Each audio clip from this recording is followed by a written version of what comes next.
जम्मू कश्मीर का विधानसभा सत्र चल रहा है और आज डेली वेजेस को लेकर काफी ज्यादा आवाज उठी, मांग उठी कि डेली वेजेस को रेगुलराइज किया जाए। बातचीत करने के लिए हमारे साथ मौजूद है एलओपी सुनील शर्मा जी।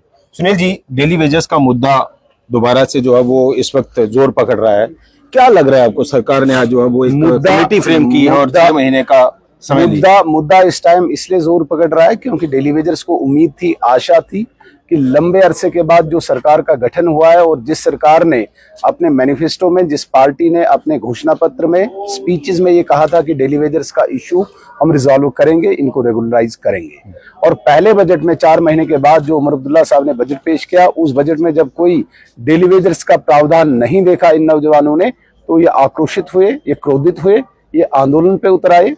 और भारतीय जनता पार्टी का जो दायित्व, जो ड्यूटी थी अपोजिशन की, हमने आज सुबह से ही इस पे जवाब मांगा, इस पे बहस करने की बात की, और जितनी डिबेट हुई, जब अलाउ नहीं किया उसके बाद हमने वॉकआउट किया। वॉकआउट के बाद सीएम उमर अब्दुल्ला साहब ने अब दोबारा से एक कमेटी का गठन करके इस सारे इश्यू को एक बॉक्स में डाल दिया ताकि 6 महीने के बाद दोबारा इस प्रकार का हो और 6 महीने तक इनको कोई पूछे नहीं। मुझे बड़ी हैरानगी हुई कि इतना बड़ा इश्यू, और सीएम जब रिप्लाई दे रहे थे कि डेली वेजर्स के लिए, मुझे लगा कि कुछ बात कहेंगे, तो कुछ भी नहीं था। तो मुझे लगा सरकारों पर भी उन्होंने सवाल उठाया, बीजेपी भी पिछले सरकारों में रही है, हाँ, एडमिनिस्ट्रेशन डायरेक्ट रही है। डेफिनेटली सुरेंद्र जी, आपको मैं ये बताना जरूर चाहूंगा कि एलजी साहब के एडमिनिस्ट्रेशन के दौरान ही इन लोगों को रेगुलेट की गई सैलरी और पर डे 300 ऑनरेरियम देके 9-9.5 सैलरी इनकी रखी गई। अदरवाइज ये 600-800 पे चल रहे थे। तो अगर एलजी साहब ने 9,000 तक पहुंचा है तो आप मान लेते हैं रेगुलर नहीं करते, तो पहले बजट प्रावधान में 20,000 दे दे, 18,000 दे दे, कोई सहूलियत देते, तो फिर गेंद वहीं पे पिछली सरकारों पे फेंक दी। प्रपोजल दिया था बीजेपी की तरफ से?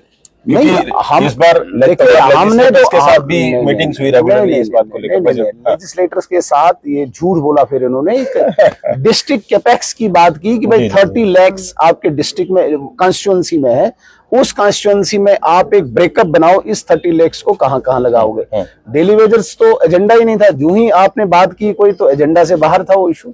मेरे कहने का मतलब, भारतीय जनता पार्टी ने भी अपनी घोषणा पत्र में डेली वेजर्स की बात कही, लेकिन अब हम सत्ता में नहीं, हम विपक्ष में, विपक्ष की भूमिका में हम पूरा रोल अदा कर रहे हैं, जो आज आपने देखा। 6 महीने के बाद आप दोबारा से इस मुद्दे को उठाएंगे या दबाव बनाएगी बीजेपी? हम तो लगातार ही उठाएंगे। अच्छा, एक बात और कही कि आपको दिल्ली से फटकार लगती है, बीजेपी को दिल्ली से फटकार लगती है, वो मैंने पूछा, किस तरफ इशारा? ये मैंने पूछा उमर अब्दुल्ला साहब को कि ऐसा कौन सा रेडियो टेलीविजन आपके सामने है जिसपे ये खबर आप देखते हैं? या तो इनको सपना आया होगा, क्योंकि ये रोज सपना देखते हैं दिल्ली का।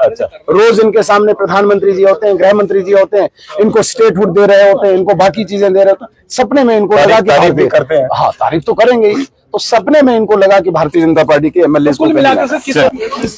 ये थे हमारे साथ सुनील शर्मा जी, जो बात कर रहे थे डेली वेजेस के मुद्दे को लेकर, और सीएम उमर अब्दुल्ला ने इसके ऊपर जो है 6 महीने का टाइम फ्रेम लेकर जो है कमेटी बनाई है कि जो इसको पूरे मामले को जो प्रोसेस करेगी, उसके रेगुलराइजेशन के इशू को लेकर, और वहीं जो बीजेपी मुद्दों को उठाना चाहती थी उसको लेकर भी सीएम उमर अब्दुल्ला ने एक तरह से कहें कि भारतीय जनता पार्टी पर सीधा हमला किया और एक तंज कसा कि आप मुद्दों को उठाने की कोशिश करते हैं लेकिन नैरेटिव सेट नहीं कर पाते और फिर आपको दिल्ली से फटकार लगती है। तो ये आज का जो बजट प्रोसेस था उसके ऊपर हम आपको बता रहे थे। फिलहाल इतना ही, नमस्कार।